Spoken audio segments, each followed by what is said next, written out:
Hello armies, welcome to my channel. কেমন আছো তোমরা সবাই? আশা করি সবাই অনেক ভালো আছো। আমিও ভালো আছি। তোমরা সবাই জানো যে আজকে আমাদের ভিড় বার্থডে।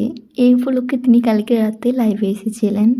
লাইভে তাকে অনেক বেশি খুশি লাগছিল।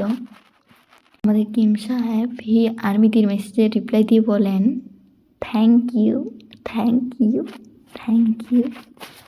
অনেক দিন পর বার্থডেতে এত বেশি ভালো লাগছে পরিবারের সদস্য ও বন্ধুদের সাথে থাকতে পেরে, এবং বন্ধুদের থেকে অনেক বার্থডে উইশ পেয়েছি, আরও অনেক কিছু পেয়েছি।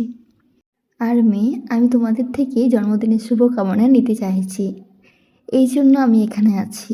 এরপর আর্মিতে জড়িয়ে ধরার মতো করে হাতগুলো সামনে শক্ত করে ধরে রাখেন এবং মুখে অনেক আওয়াজ করতে থাকেন।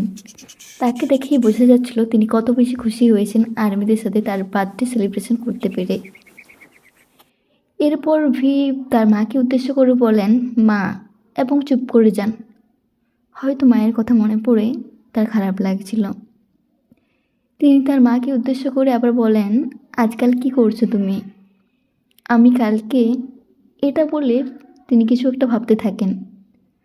তারপর আর্মিদের মেসেজ পড়ে বলেন, আমি কি এখন কাজ থেকে ফিরছি? না না, দুপুরে গেছিলাম, সন্ধ্যায় কাজ শেষ হয়ে গেছে, আর এখন আমি এখানে আছি।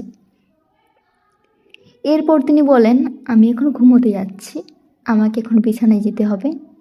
এরপর তিনি ফোন উঠিয়ে বিছানার দিকে যেতে যেতে বলেন, আমি জাস্ট নমস্কার বলতে এসেছি তোমাদের। কল করার কাজ নেই এখন আমার, চলো একসাথে কিছু মজা করা যাক। আমি এখানে আমার জন্মদিন পালন করতে এসেছি, ধন্যবাদ। এই বলে তিনি লাইভ অফ করে